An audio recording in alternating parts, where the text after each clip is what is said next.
The Seven Swords King's attempt to kill Luo Feng begins in the perilous twin spiral domain. There, countless blades of cosmic force rotate like spiraling galaxies. And amidst this terrifying environment, Luo Feng and the Seven Swords Kings clash head-on. Although both sides are human warriors, and normally the laws of the outer battlefield prohibit internal slaughter, Luo Feng's situation has changed. Having retired from his former position, he no longer enjoys the battlefield's protection. Worse still, his feats within the Star Tower had enraged countless powerhouses. Everyone knows Luo Feng carries incomparably precious treasures.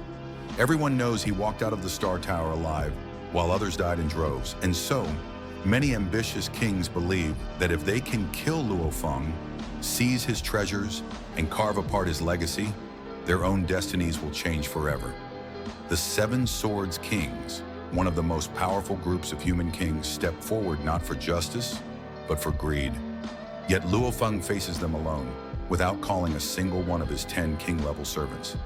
His wu-slaying wings unleash a terrifying surge of speed, slicing through the battlefield like a flash of black lightning. The Seven Swords Kings' combined strength outweighs Luo Feng's, but they are slower, far slower. Luo Feng uses absolute speed to neutralize their advantage, weaving in and out of their formation, attacking before they can react, retreating before they can strike. What unfolds is not merely a fight, but a demonstration of the terrifying potential that Luo Feng has accumulated step by step, blow after blow, exchange after exchange. The Seven Swords Kings are pushed back, overwhelmed by a lone warrior who refuses to yield. When the energy finally settles, the Seven Swords Kings have no choice but to retreat. Their pursuit fails, their plan crumbles, and Luo Feng emerges once again as the man who defies every expectation. But this battle was only the second storm Luo Feng faced. The first came from the Snowhorn King. When high-level human powerhouses encountered Luo Feng earlier, most simply urged him to leave quickly to avoid trouble. But the Snowhorn King, driven by a mixture of ambition, jealousy, and greed, fanned the flames of conflict. His provocations stirred an entire group of king-level experts to target Luo Feng, which in turn drew the Seven Swords Kings into the chaos. Luo Feng's anger was inevitable. Even before his clash with the Seven Swords Kings, Luo Feng struck down the Snowhorn King with a single overwhelming attack. Though the Snowhorn King's divine body was only damaged by about 30%, allowing him to resurrect and rebuild, the fear he felt in that moment was unforgettable. Yet Luo Feng was not finished. Before leaving the battlefield, Luo Feng confronted the Snowhorn King one final time. This moment was not about treasure, not about reputation, but about principle. Without the Snowhorn King's instigation, none of this would have happened.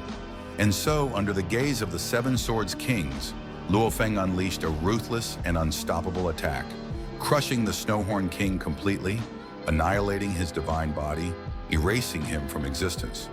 It was not merely victory, it was the settling of a cosmic debt.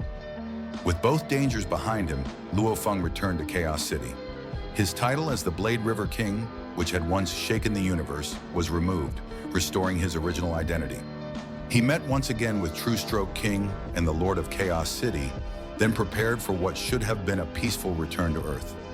After conquering the primordial Tongqin Mountain at the World Lord level, Luo Feng wished only to reunite with his wife Xu Xin, his parents, and his children before embarking on a new journey toward the frigid and dangerous ice prison star. But when Luo Feng's ship slipped into Earth's orbit, what awaited him was not a welcome, but a humiliation. Countless reconnaissance crafts activated automatically, surrounding the incoming vessel, coldly demanding identification. They called him an intruder. They warned him not to approach. He, Luo Feng, former galactic lord of Earth, a man who once protected the planet with his life, was now blocked like an enemy. And this was no misunderstanding. It was intentional. In the years since the signing of the agreement with the Virtual Universe Company, Earth had been divided between Earthlings living on land and countless immigrant factions, building floating cities upon the seas.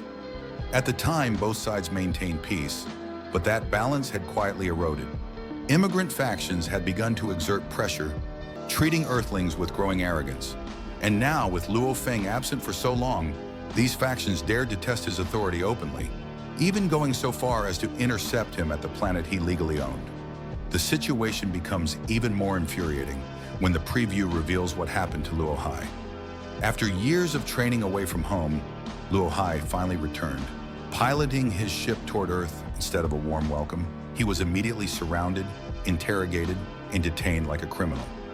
Though Luo Hai was eventually released, the damage had been done. Luo Feng's son had been humiliated. Luo Feng himself had been insulted. And the immigrants responsible for this cruelty clearly believed they could act with impunity. But they forgot who Luo Feng is. They forgot the man who crushed kings, toppled enemies, and walked out of the Star Tower with treasures that shook the universe. They forgot the man who could annihilate a divine body with a single strike. And now Luo Feng is angry, furious. The next step is inevitable. Luo Feng is preparing to launch a counterattack, not out of revenge alone, but to protect his family, defend his home, and re-establish the authority that Earth's immigrants dared to challenge. The question now is not whether Luo Feng will strike back. The question is how devastating his retaliation will be. With his power, with his status, with the anger burning in his heart, the coming confrontation will inevitably shake Earth's immigrant factions to their core. And for viewers, the anticipation only grows stronger. Luo Feng's return to Earth is no peaceful homecoming. It is the beginning of a reckoning. Will the immigrants who humiliated Luo Hai regret provoking the wrath of a man who once shook the cosmos? Will Earth once again become the planet protected by the true master who fought for it countless times? The answer is coming soon. Until then, stay tuned, share your thoughts, and prepare yourselves for Luo Feng's long-awaited lesson to those who dared to challenge him. And with that, Luo Feng's return marks not an end, but the beginning of an even greater storm.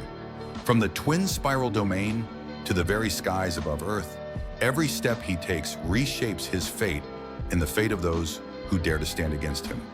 The fall of the Snowhorn King, the failure of the Seven Swords Kings, and the looming reckoning awaiting Earth's immigrant factions all point toward one truth. Luo Feng is no longer someone the universe can ignore. As his power climbs and his determination hardens, the path ahead only becomes more dazzling and more dangerous. Thank you all for watching. If you're looking forward to Luo Feng unleashing his fury and restoring Earth's honor, be sure to like, follow, and stay tuned for more. I'll see you in the next episode.